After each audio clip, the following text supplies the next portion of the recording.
Welcome to the old reviews, number 2.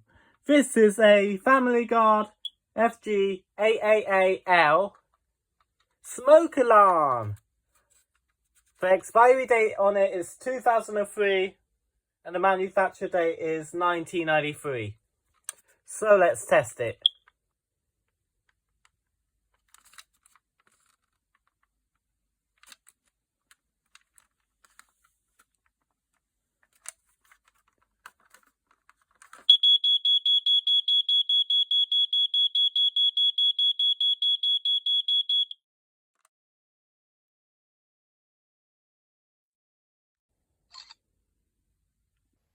Bye guys! Subscribe for more fire alarm videos. Bye!